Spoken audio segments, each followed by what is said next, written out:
ایسی تاخیر کے امیر صاحب کو زحمت سخن دے رہا ہوں۔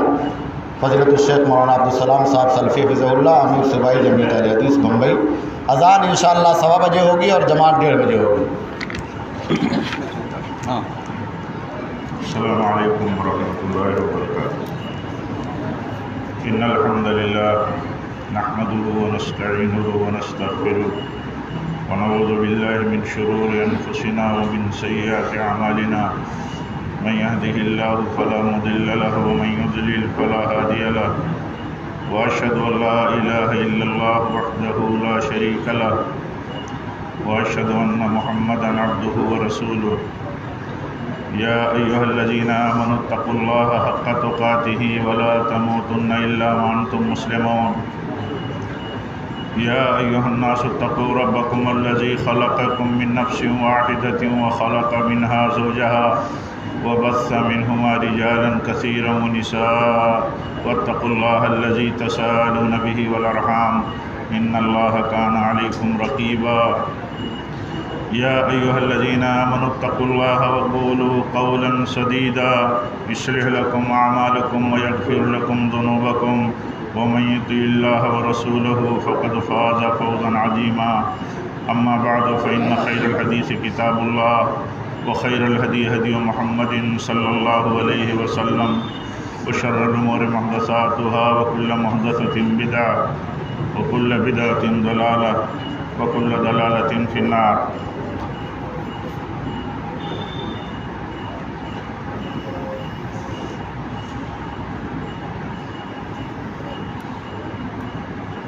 تکمیل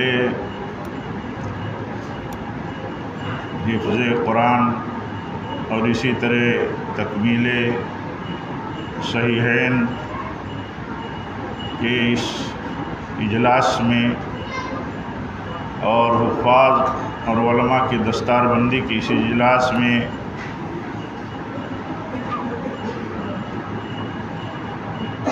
شرکت کی جو سعادت حاصل ہوئی ہے، اس پر میں اللہ تعالیٰ کا بے انتہا شکر ادا کرتا ہوں، اور اس کے بعد جامعہ کے رئیس، ہم سب کے مربی اور مشفق قاری نجم الحسن فیضی حفظہ اللہ، اور اسی طرح جامعہ کے معزز اساتذہ کرام، جامعہ کے ذمہ داران اور آپ تمام حضرات کا شکریہ ادا کرتا ہوں کہ آپ تمام کی خواہش سے اس مبارک مجلس میں شرکت کا موقع ملا ہے۔ اللہ تعالیٰ جامعہ کے ذمہ داروں کو، اساتذہ کو اور جامعہ کی ہر طرح کی مدد اور تعاون کرنے والوں کو، آپ سب کو، ہم سب کو اللہ تعالیٰ اس مجلس کی سعادت مندی سے سرفراز فرمائے۔ وقت کافی ہو چکا ہے اور چند باتیں بھی آپ سے کرنی ہیں۔ پہلی بات تو یہ کرنی ہے کہ ہم علم اور عمل کے میدان میں ہیں، تعلیم اور تربیت کے میدان میں ہیں۔ ہمیں یہ سمجھنا ہے کہ یہ عبادت کا عمل ہے، یہ عبادت کا عمل ہے۔ جب ہم اسے عبادت کا عمل سمجھیں گے تو ہم عبادت کا تصور لے کر کے اس عمل کو دلیلوں سے، وصولوں سے، سلف کے طریقے سے مزین کریں گے، مدلل کریں گے۔ یہ عبادت کا عمل ہے، عبادت کا عمل علم اور دلیل سے ہوتا ہے۔ ابھی ہمارے عزیز کوئی فاضل کہہ رہے تھے کہ اللہ تعالیٰ نے منتخب کیا ہے جنہیں انبیاء کی وراثت کے لیے، تو اس پہلو پر بھی تھوڑا سا غور کرنے کی ضرورت ہے کہ انبیاء کا طریقہ کیا تھا جن کی وراثت علماء کو ملی ہے۔ ہم علماء طلباء جو جس مقام پر ہیں، کبھی فخر اور علم کی دعوے داری نہیں آنی چاہیے، لیکن انبیاء کی وراثت کا جو مقام ملا ہے اس میں یہ پہلو بھی سامنے رکھنے کی ضرورت ہے کہ انبیاء ہمیشہ وحی اور دلیل کی روشنی میں چلتے تھے اور چلائے جاتے تھے۔ ہماری ذمہ داری ہے کہ ہم علم اور دلیل کے بغیر نہ چلیں۔ کبھی ایسا ہوتا ہے کہ کوئی مسئلہ ہمارے سامنے درپیش ہوتا ہے، ہم بہت عجلت کرتے ہیں، جلد بازی کرتے ہیں، خاص طور پر نوازل کے جب کوئی مسئلے ہوتے ہیں، کوئی حالات پیش آتے ہیں، اس وقت بڑی جلد بازی ہم کرتے ہیں۔ طلباء کو اور علماء کو اس پہلو سے کہ انہیں انبیاء کی وراثت ملی ہے، تو انبیاء کی وراثت میں یہ چیز سمجھنے کی ضرورت ہے کہ انبیاء جب کسی بھی حال اور کسی بھی موڑ پر ہوتے تھے تو اس وقت وہ انتظار کرتے تھے کہ اللہ تعالیٰ کی طرف سے انہیں کیا رہنمائی ملتی ہے۔ بہت سارے حالات ایسے دیکھیے پیدا ہوتے رہتے ہیں، پچھلے سالوں میں کتنے حالات پیدا ہوئے۔ قرآن خود ہمیں رہنمائی کرتا ہے کہ فتنے آتے رہیں گے، سال میں معلوم نہیں کتنے فتنوں کا سامنا رہتا ہے۔ ایسے فتنوں کے حالات میں طلباء علماء کی ذمہ داری ہوتی ہے، جو قائد ہیں عوام کے، جو قائد ہیں کمیونٹی کے، جو قائد ہیں امت کے، وہ اس وقت تک نہ بولیں، اس وقت تک کوئی رہنمائی اور گائیڈنس نہ جاری کریں جب تک پورے طور پر علم اور دلیل اور اپنے بڑوں کی طرف سے انہیں رہنمائی نہ مل جائے۔ بہت سارے لوگوں نے جلد بازی کا کام کیا ہے، آپ کو معلوم ہے بہت سارے لوگوں نے۔ ابھی داعش کا فتنہ آیا تو دیکھیے کتنی زبانیں چلتی تھیں، اور آخرکار علماء نے جب بات کی تو علماء ہی کا موقف صحیح تھا، علماء ہی کا کنسپٹ صحیح تھا، انہی کی گائیڈنس صحیح تھی۔ جن لوگوں نے جلد بازی میں باتیں کی یا تو انہوں نے نقصان اٹھایا، یا تو انا میں آ کر کے وہ اپنے رائے سے پیچھے ہٹنے کی کوشش انہوں نے نہیں کیا، ایک بڑے نوجوان طبقے کو فتنے اور کنفیوژن میں ڈال دیا۔ تو ایک پہلو یہ بھی بہت اہم ہے کہ ہم علم رکھنے والے، ہم انبیاء کے وارث کہے جانے والے، اس کے حقدار ہونا ہو، ہمیں ہر ایک کو جائزہ لینا چاہیے۔ لیکن اگر ہمیں لوگ یہ کہتے ہیں کہ ہم عالم ہیں اور علماء کی صفوں میں ہماری گنتی ہوتی ہے، تو ہماری یہ بنیادی ذمہ داری ہوتی ہے ہر تربیت اور اصلاح اور ہر رہنمائی اور ہدایت کے لیے ہم دلیل اور علم کی بنیاد پر باتیں کریں۔ اس لیے کہ علماء جو ہے، علماء شبہات پیدا کرنے والے نہیں ہوتے ہیں، شبہات کا قلع کما کرنے والے ہوتے ہیں۔ اور اگر کہیں خود شبہے میں پڑے ہوئے ہیں اور باتیں کرنے لگے، بیان دینے لگے، تو نتیجہ شرمندگی کا ہوگا۔ یہ طالب علمانہ طریقہ نہیں ہے۔ عالمانہ طریقہ، طالب علمانہ طریقہ یہ ہے کہ علم اور دلیل کی بنیاد پر باتیں کریں اور ہمیشہ جڑے رہیں، چین کی طرح جڑے رہیں۔ دیکھیے ہم پڑھتے ہیں، ہم طالب علم ہیں، ہم آپ طالب علم ہیں، ہم پڑھتے ہیں علیکم بالجماع، علیکم بالجماع۔ ہم میں ہر آدمی اس کا پابند ہے، ہم میں ہر آدمی کو پابند کیا گیا ہے کہ ہمیں جماعت لازم پکڑنی ہے۔ جماعت سے مراد پڑھیے علماء کیا کہتے ہیں، جماعت سے کیا مراد ہے؟ جماعت سے مراد حقیقت میں علماء ہی ہیں۔ اور فوق کل ذی علم علیم، آپ دیکھیں علم میں کتنے درجے ہیں اور کیسے کیسے علم والے ہیں۔ علم والوں سے رجوع کرنا، علم والوں کی رائوں کا، علم والوں کی ہدایتوں کا، بالخصوص نوازل میں ان کے ہدایات کا انتظار کرنا، التزام کرنا، یہ ہماری بہت بڑی ذمہ داری ہے۔ میں اپنے سے، آپ سب سے، اپنے فارغین، آپ عزیزوں سے یہ بات کر رہا ہوں کہ دیکھیے بہت بڑی ذمہ داری ہے۔ حالات اپنے ایسے بھی ملک میں بہت سارے مطلب ملی اور اسی طرح سیاسی اور سماجی بڑے الگ انداز کے چل رہے ہیں، اور معلوم نہیں اللہ تعالیٰ حفاظت فرمائے ہم سب کی اور وطن کی اور سارے اہل وطن کی ہر طرح کے فتنوں سے، ہر طرح کے خرافات اور ہر طرح کی بے روی اور عدم رواداری سے عجیب حالات بنتے جا رہے ہیں۔ ملک کے مسائل، ملت کے مسائل، سیاست کے مسائل پر جب بولنا ہو تو کبھی جلد بازی نہیں کرنی چاہیے۔ آج دیکھیے کیا صورتحال تھی، آپ آج کیا صورتحال تھی؟ ایک مولوی جب بولتا ہے، بالخصوص عالم جب بولتا ہے، بڑے درجے کا جب ہوتا ہے تو بولتا ہے، تو کیا ہوتا ہے؟ یا تو اپنا اعتبار کھو دیتا ہے، یا تو علماء کی جمہور رائے اور سیاست میں جو مدبر تھے، ہمارے بابا آدم کی حیثیت جو رکھتے تھے اس ملک میں آزادی کے بعد بدلنے والی سیاست میں، جیسے مولانا ابوالکلام آزاد رحمۃ اللہ علیہ، جو دین میں اور علم شریعت میں بھی امام تھے اور سیاست کے میدان میں بھی امام تھے، جب تک ایسے لوگوں کے موقف اور نظریے کو ان حالات میں ہم سامنے رکھ کر کے رائے نہیں دیں گے تو کیا ہوگا بعد میں؟ جیسے بہت سارے لوگ یا تو ڈھیٹ ہو گئے، فطرت بدل گئی، دل دماغ بدل گیا، اللہ تعالیٰ نے ان کو مسخ کر دیا، اور یا تو لوگ شرمندہ ہوتے ہیں کہ ہم نے کیا بات کہی۔ مولانا ابوالکلام آزاد کے موقف کو بھی آپ دیکھیے، سیاست کا بھی رات دن کا سابقہ ہے۔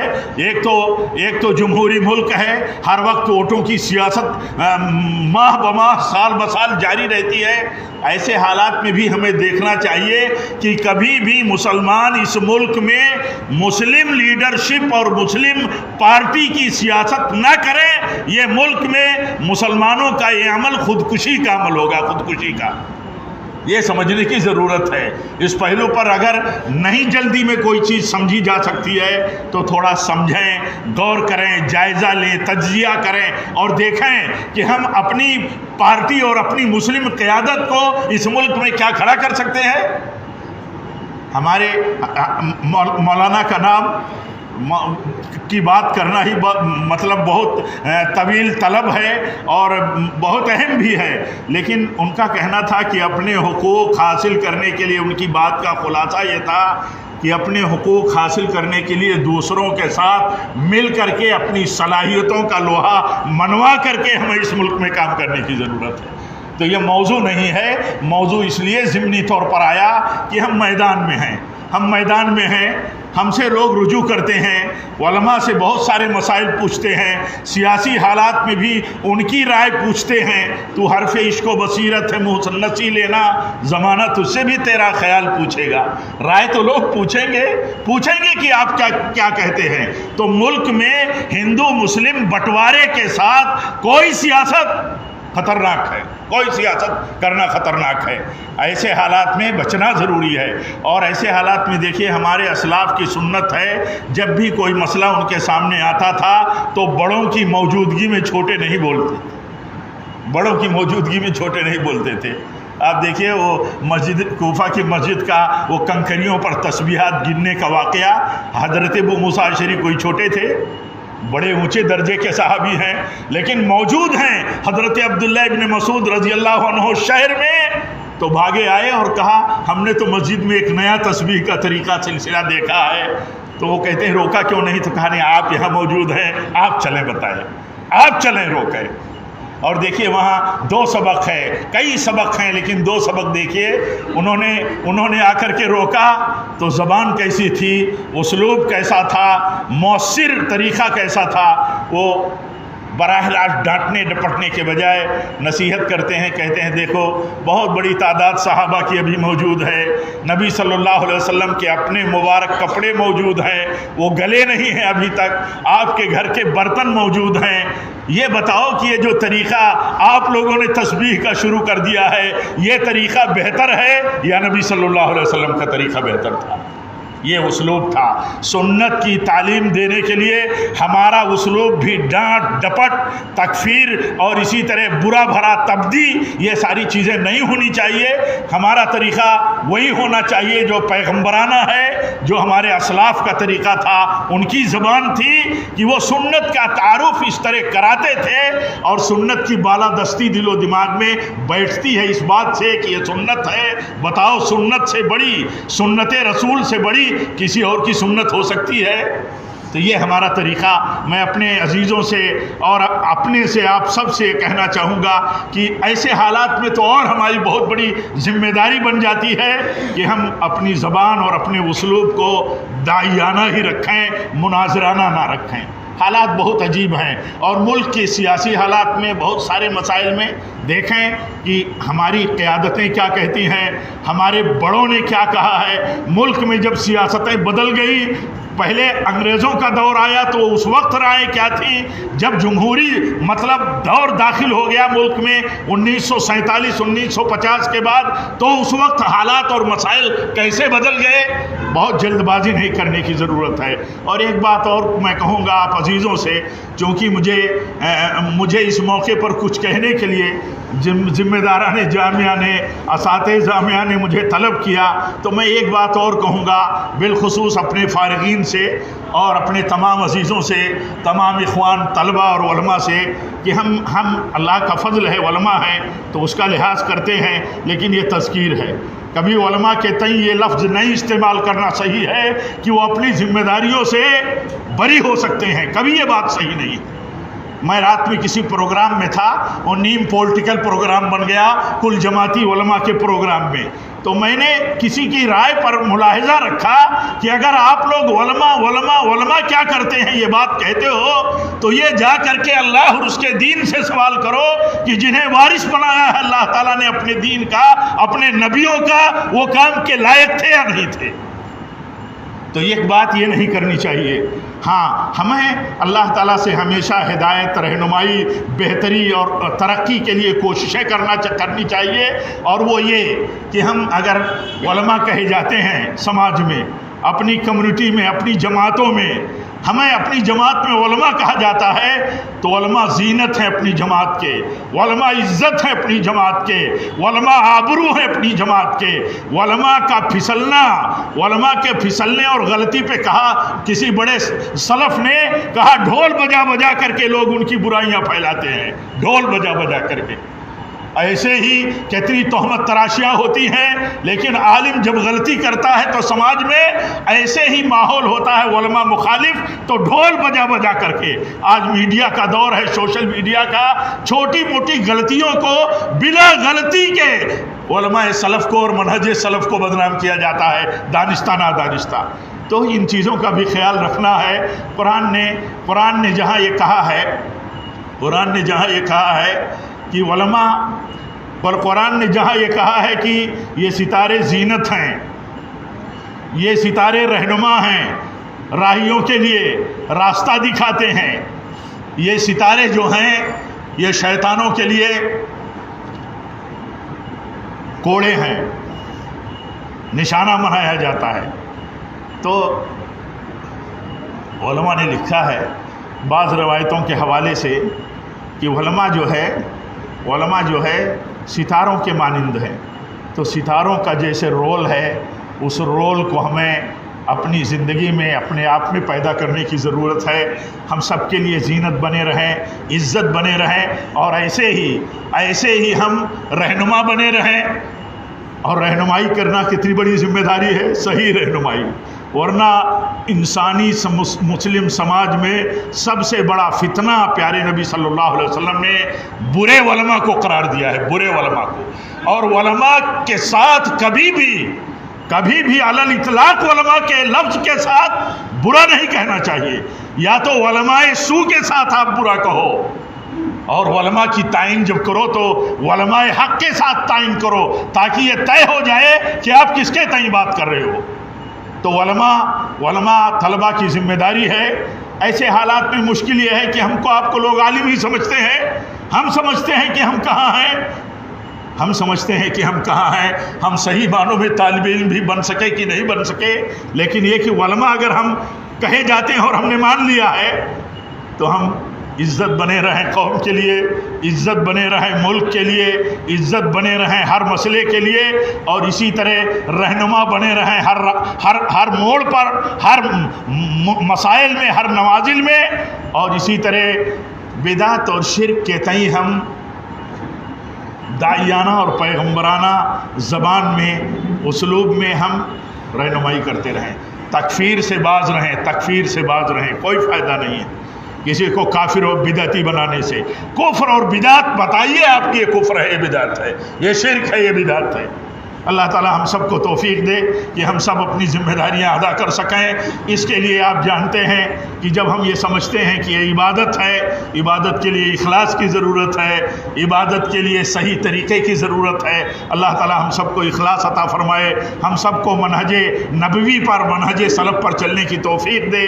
رب العالمین اس جامعہ کو موجودہ حالات میں جن مشکلات کا سامنا ہے، اللہ تعالیٰ جامعہ کو اور تمام اداروں کو جو مختلف قسم کی مشکلات اور آزمائشوں میں مبتلا ہیں، اللہ تعالیٰ انہیں مشکلات سے نکالے، انہیں ترقی عطا فرمائے اور ان کے کوششوں میں برکت عطا فرمائے، اور یہ مشن جو ہے، یہ مشن اپنا کام کرتا رہے۔ اللہ تعالیٰ ہم سب کو توفیق دے، اور ہمارے تمام معاونین جو جامعہ کے معاونین ہیں، اللہ تعالیٰ ان کے مال میں اور ان کی کوششوں میں بھی برکت دے کہ وہ جامعہ کے ساتھ ہر طرح کے حالات میں جڑے ہوئے ہیں، اور ہم سب کو اپنے بزرگوں کی، سلف کی دعاؤں کے ساتھ جینا چاہیے۔ بالخصوص امام اہل سنہ امام احمد بن حنبل رحمۃ اللہ علیہ، وہ دعا کرتے تھے، کراتے تھے دعا، کہتے دعا کرتے ہو میرے لیے تو دعا کرو کہ میں سنت پر زندہ رہوں اور سنت ہی پر مروں۔ سنت سے اپنے آپ کو آراستہ رکھیں، سنت سے ہمیشہ اپنے آپ کو آراستہ رکھیں۔ علم کا مظاہرہ سنت پر عمل کر کے ہم کریں۔ اگر علم ہے اور سنت پر عمل نہیں ہے تو اسے قابل ذلت سمجھیں، قابل رسوائی سمجھیں۔ اللہ تعالی ہم سب کو سمجھ عطا فرمائے۔ اقول قولی ھذا واستغفر اللہ لی ولکم ولسائر المسلمین، وآخر دعوانا الحمد للہ رب العالمین، والسلام علیکم ورحمۃ اللہ وبرکاتہ۔